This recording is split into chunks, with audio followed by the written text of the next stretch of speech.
Someone once said you can actually have too many bones. We can see where he's coming from, though we might not be talking about the same type of bones. We'll share our opinion on Too Many Bones Unbreakable, but actually it's more about Too Many Bones in general. Rolling dice in a combat board game doesn't sound like anything new under the sun. Yet, Too Many Bones has managed to evolve rolling dice to an art. Too Many Bones is a board game that already has quite a lifespan, and still there are new editions coming out every now and then. How does this board game manage to keep its player base captivated? Or better yet, does it manage to keep drawing new players in? Let's review.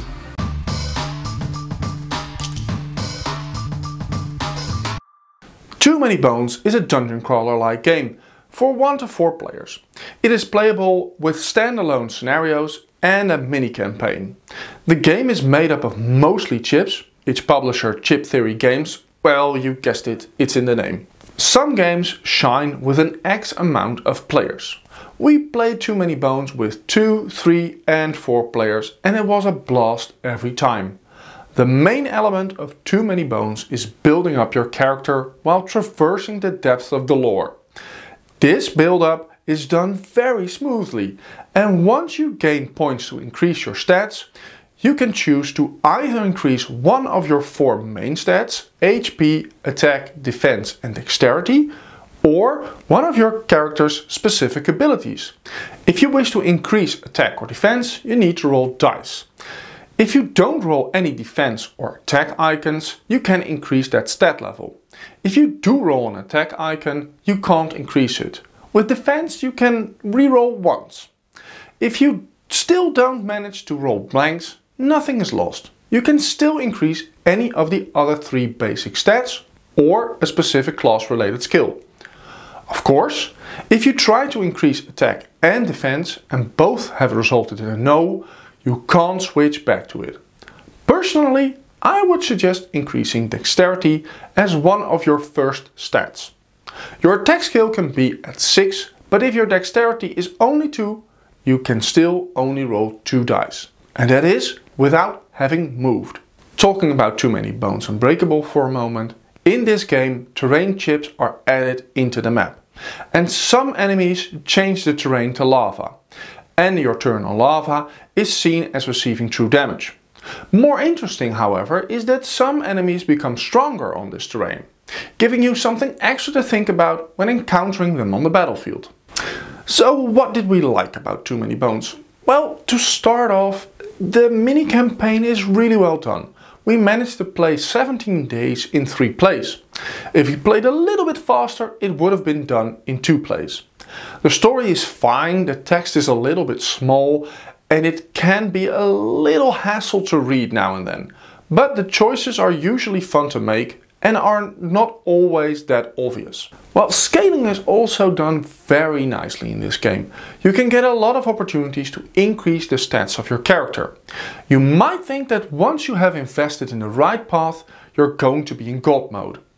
I am not saying it is impossible. We didn't have the feeling of being overpowered during any of our games. Some games were a little bit easier than others, and some were completed by the skin of our teeth. Having everything connected to your dexterity limits the options and keeps players from being one-hit wonders. Combat.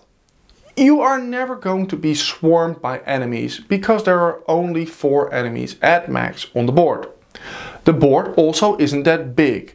That means that fights are a guarantee. Too Many Bones has a lot of dice rolling, but you don't roll numbers. Every dice has a symbol. You either roll the symbol you need or you roll bones. Bones are a failure and are stored in your backup plan. If you have enough failures rolled, you can either upgrade your gear log or use one of its 4 abilities. Character development. It is such a blast to develop your gear log and learn what abilities work and which you need to time perfectly, trying to make the most optimal use of your abilities while also trying to help the other gear logs to create massive attacks and one single enemy. So what didn't we like about Too Many Bones? Well, to start off, the sustainability of this game. The bread and butter of this game is playing a scenario or mini campaign and developing your gear log. Once you know that gear log, you might want to play him for a couple of games, but then you want to explore other characters. And there is the weakness in this game. The game doesn't come with many gear logs, so you need to buy extra gear logs if you want to keep playing the game and feel excited about developing a new gear log. Another downside are those enemies. Combat is fun, but the enemies you're fighting could have just as well been a reference token to stats in the book. Yes, there are enemies depicted on the chips, but you don't care about their looks and feel. You just want to know what are its stats. Well, the last point are the scenario cards. Frank will disagree, but I feel the story cards are lackluster. Yes, they are filled with flavor text, but I felt no connection to the story. I just wanted to know how many points do we need to fight and what is the possible loot. Dramatically, the story on the cards could have been written a bit more friendly. Sometimes we had to reread a sentence a couple of times because the word order felt out of place. Okay, on to the final verdict. Too Many Bones is a board game that has its own place in this world.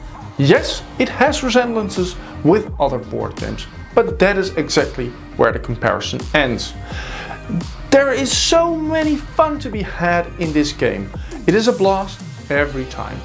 You just need to accept that the game has to be stored once in a while to keep it feeling fresh. Where do you stand on Too Many Bones? Let us know in the comments. That's it for now. Thank you for watching and we'll see you in the next video.